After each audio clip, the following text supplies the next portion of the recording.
Hi, this is Carl. Welcome to another SMB Community Podcast. And I'm joined today by Mark Smith, who is let me make sure I get it right, Executive Vice President of Media. And some of you are familiar with one of his magazines, which is Channel Pro. But there are also several other magazines, including Commercial Integrator, CE Pro, and even Security Sales and Integration.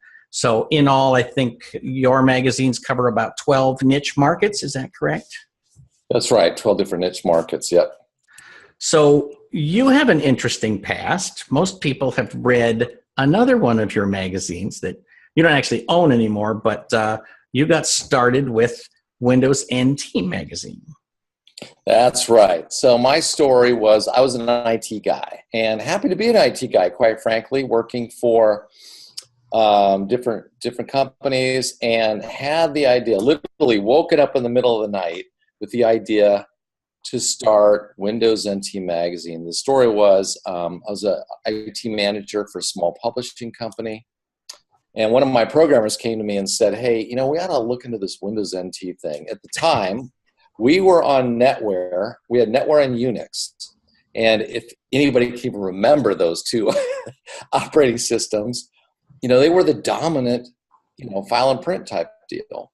So here's this Windows NT. So he went to Barnes & Noble and came back and said, there are no magazines for Windows NT. He says, I found 3 magazines for OS2, but none for Windows NT. We looked up, sure enough. So we said to each other, hey, why don't we start Windows NT magazine? So put a business plan together. Literally an IT guy pounded on Microsoft's door for about 3 months, finally got a meeting and pitched the idea, but different than any pitch they'd had. Because up till then, they'd only been pitched on a consumer magazine because, remember at the time, they only had Windows 95. Right. A desktop OS. They had zero market share in the enterprise. So I pitched them on an enterprise magazine, kind of like our other magazine. We had a little publishing company called News 3X400. I had an AS400 background. So I pushed that across. They said yes. Now there's a whole backstory why they said yes. And then I said, well, okay, what do you want? I said, I want access to the name, Windows NT Magazine. I want access to the registered users. And you know what they said? Well, how many do you need? I said, I don't know, 250,000. They said, okay.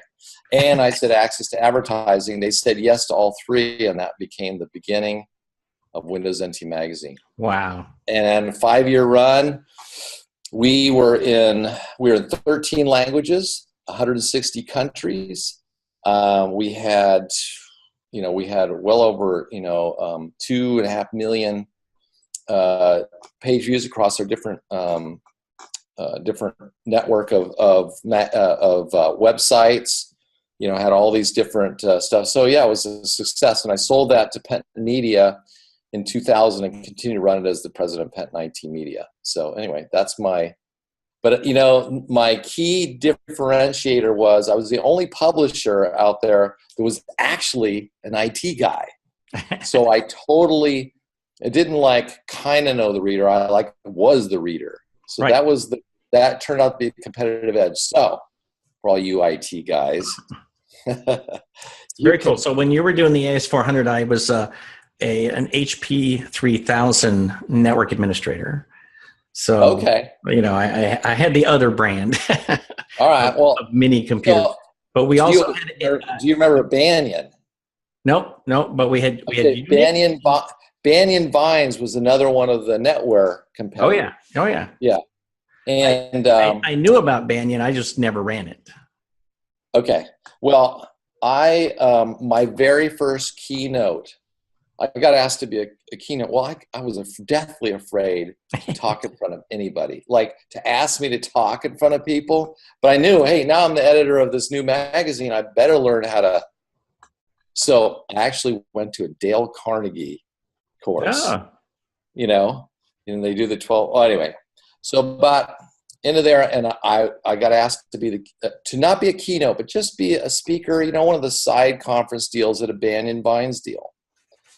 So I go, I do a cram session. I meet with some vendors. I didn't know Banyan at all, but I knew Windows NT really well. I created a presentation called How to Migrate from Banyan to Windows NT in 7 steps. And I figured they'll put me off to the side. Guys will be there with their arms folded and like, what, who's this joker, whatever. So I get up, I'm ready to go up at 9 o'clock. And at 7:30, they hunt me down and said, "You're now the main speaker at 9 o'clock." And I said, "Why?" Because the the CEO of Banyan is going to announce that we're discontinuing Banyan and we're recommending everybody migrate to Windows NT. You're now up, the main keynote. I'm like, what? My very first public speaking gig. Nice. I get up there. I'm like, oh my God, here we go. How to migrate to Windows NT. The whole room was packed. There was probably, I'd say 3,000 people there. Everybody gets their notepad out. It's quiet. You could hear a pin drop, and they're taking notes because he's going to tell you the 7 steps. Anyway, I did the whole thing. It was the highest rated speaker. Everybody signed up for the magazine, and that was my debut as a public speaker. Well, you know what I'd do? I'd sell that checklist.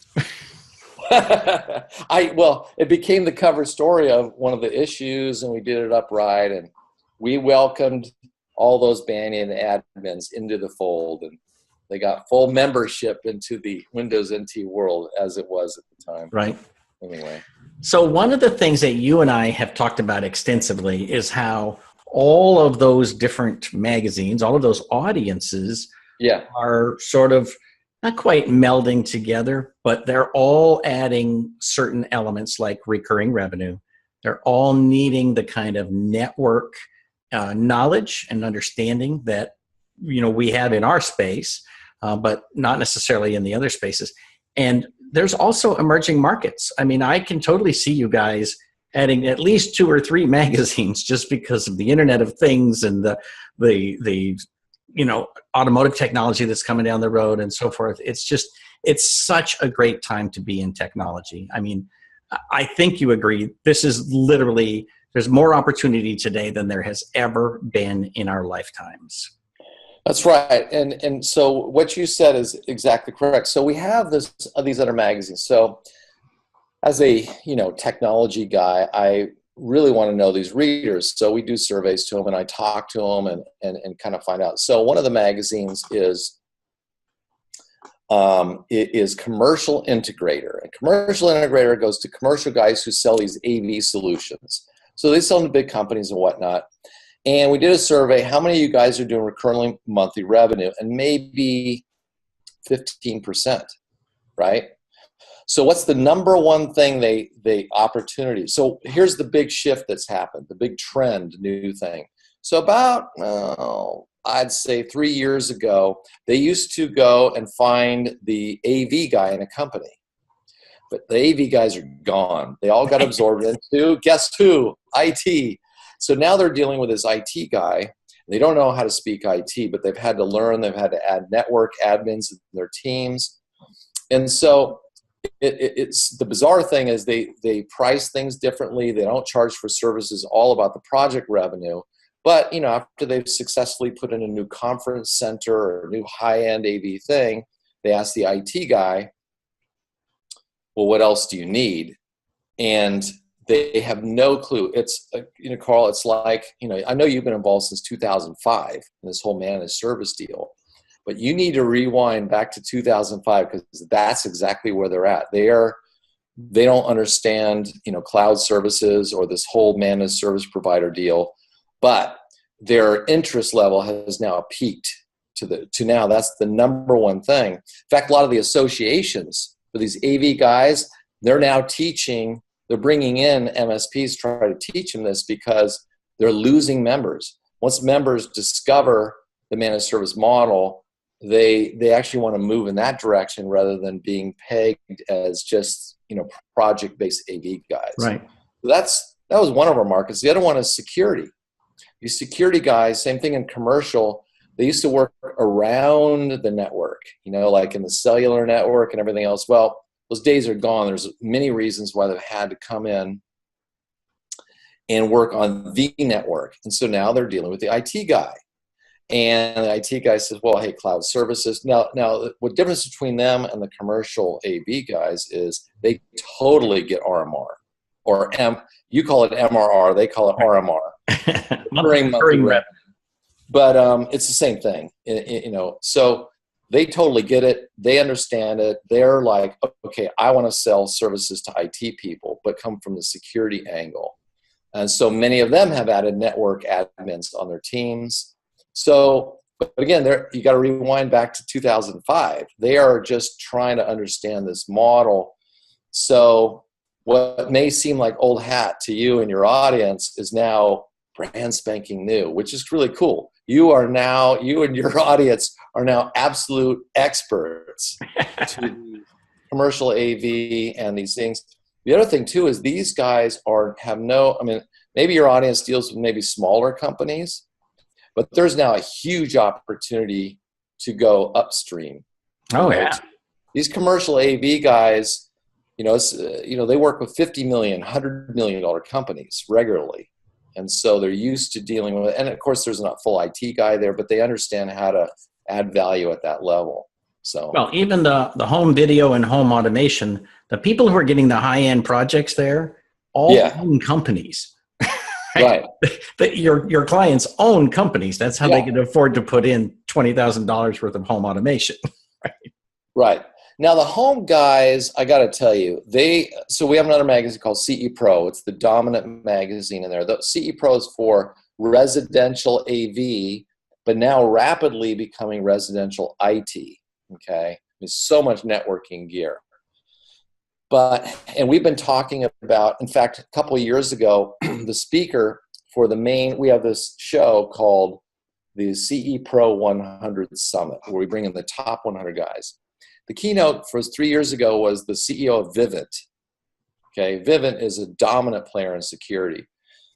And he asked a very interesting question. He goes, all right, how many of you guys would take $50,000 now or $50,000 over 5 years? Well, the entire audience raised their hand. We'll take it now.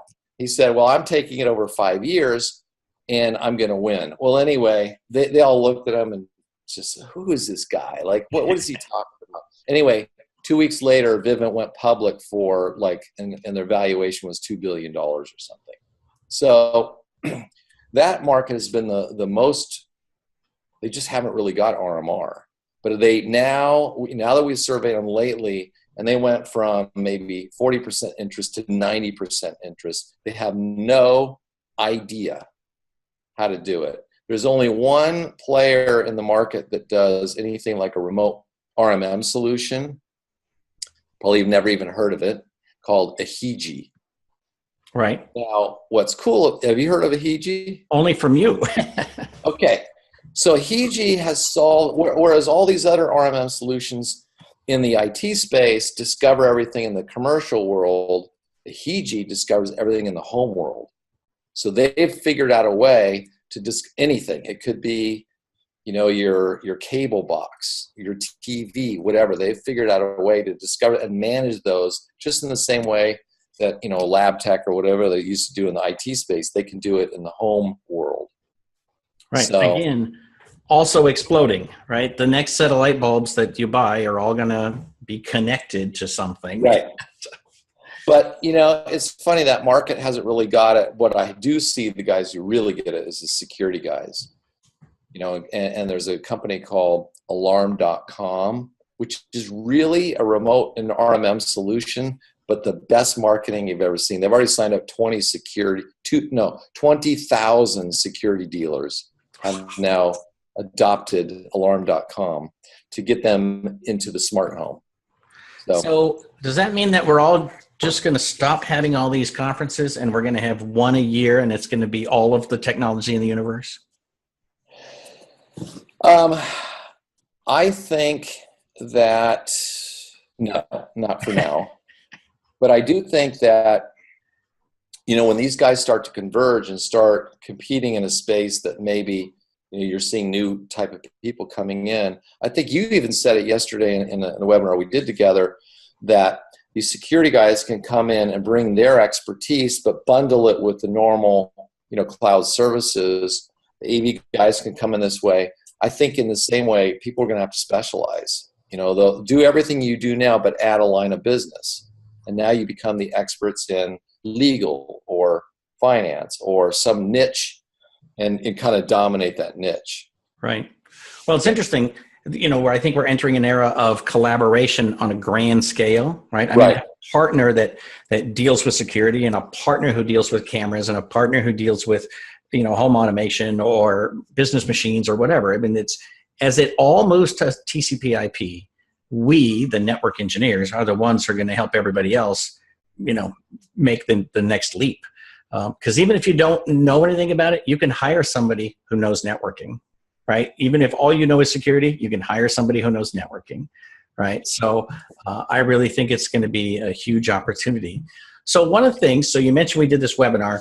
We did a webinar promoting a new class that you are sponsoring. So, and it's is the actual title going to be Recurring Profits Mastery? MSP Kickstart? Yeah, so it's the overall brand that we're doing. So it'll be a series of classes all the way up to, we're actually in the security market, have a recurring profit mastery, like a mastermind course for like really advanced security people.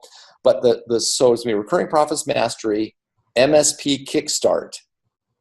That's the way I called, and really it's designed to do just that, to take somebody and within 6 weeks get them up to speed and become a very modern, managed service provider using the latest stuff from you to get there. And again, for our markets, it's totally new. It's for the commercial integrators, for the security people. So we're having people sign up for this course yesterday that, quite frankly, never even really, they've heard the opportunity, and now here's somebody coming along who can get them going, and that's it. It's a brand new opportunity for some people.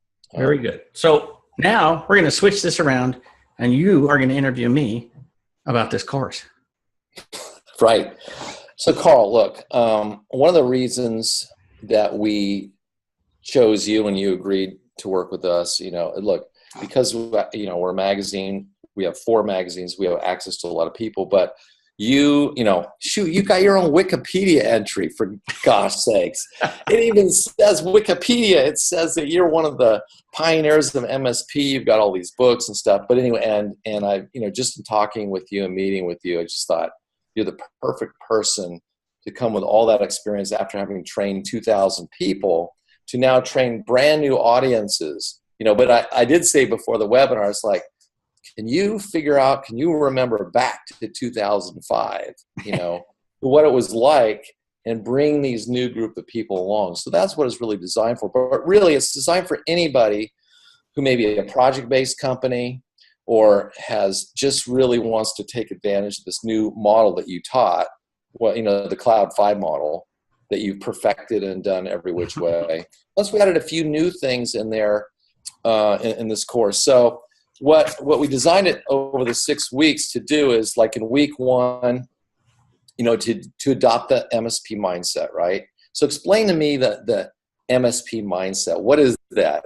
Well, so there's 2 big components. I mean, the first one is really that obviously you want to stop doing break fix. And the reason for that is really simple. And I always tell the story about how when we were first selling this, we would tell our clients, our competition has a closet full of pillows. And every Monday morning, they open the closet and they take out the pillows and they all kneel down and pray that their clients' computers will break so they can feed their families, right? Mm-hmm. So we don't do that. We prevent things from breaking, and that way we are motivated the same way our clients are. We make more money when our clients' machines are working, and the client makes more money when their machines are working. Mm-hmm. So that's a big piece of it, is kind of that mindset that we're going to manage it. The second piece is the recurring revenue, that basically I'm going to sell something so that I get all my money on the first day of the month. And literally, you think about somebody who signs 20 contracts at, say, $1,500 each. Well, suddenly the first of the month comes along and they've got $30,000. They've paid their employees, they've paid their rent, they've paid their light bill, right? And then they only lose the money when they have to spend it delivering service to make things work again, right? So that's really tied together with, I've got the recurring revenue, and that helps me with my cash flow. But it also means that I can just focus on keeping machines up instead of this idea that I'm just going to wait and then something breaks and I rush out and fix it. There is no rushing out anymore. And, it really is possible to have machines that just work. And even technicians don't always believe that, but certainly a lot of business owners don't believe that.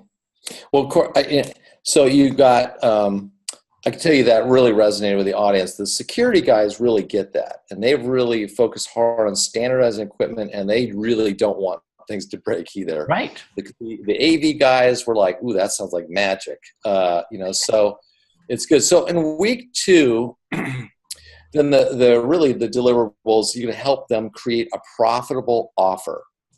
And again, you taught about the Cloud 5, but way to maybe start with that as a baseline, but help them create a profitable offer that is priced and packaged for their audience. So explain to me what that would look like. There's so many ways to slice and dice this. It's actually that's a piece of this that's harder to do than it was 10 years ago. Because 10 years ago, everybody sold the same thing, right? What I'm going to put in my package and what you're going to put in your package are so similar, right? Because it's going to be remote monitoring, patch management, right? I'm going to do a maintenance on the server. I'm going to verify the backup, right? But today, you might throw in the phone system. You might throw in the hardware for the firewall as hardware as a service, right? You might throw in security. You might throw in managed print. There's so many things. And basically, I always encourage people to start with what they know best. So if you've got a specialty in phones or security or whatever, put that in your offer, and then you've got a SKU that's hard for me to reproduce. Right? So, and then you do your, standard, whether it's gold, silver, platinum, or whatever. You need to have offers, and you need to structure them in a way so that no one ever picks the gold offering. Right? I've never sold a gold contract ever in 20 years. A handful of people buy silver, everybody else buys platinum. And there's a strategy for how you get that done. And there's actually research about how 3-tiered pricing works and why that middle offer is there. Because for us, in most cases, it's $100 or $200 a month to move to platinum. So why would anybody ever buy the gold, right? So we talk about putting together packages strategically so that people choose to buy the gold, or buy the platinum. Excellent. So then in week 3, it's the service agreements. And I think what was so great about what you do is that you say, hey, you tell how many, there's how many main agreements and that really to run this business.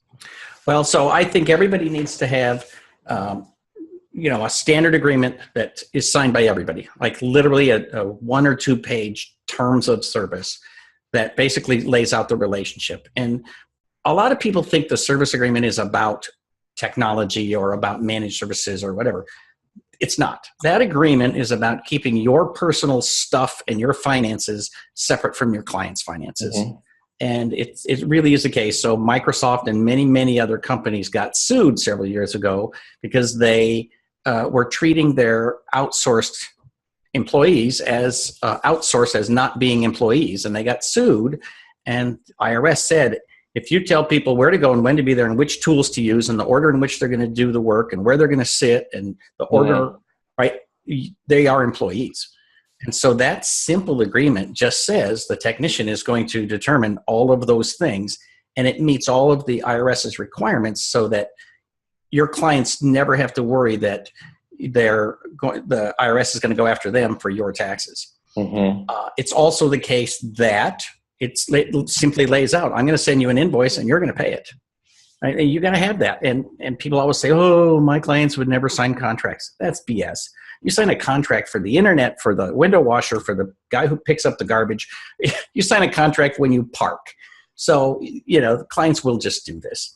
And so that's one. The second one is kind of a bigger, the managed service agreement. This is a longer agreement that goes into much more detail about your relationship and about what they can expect from a managed service agreement.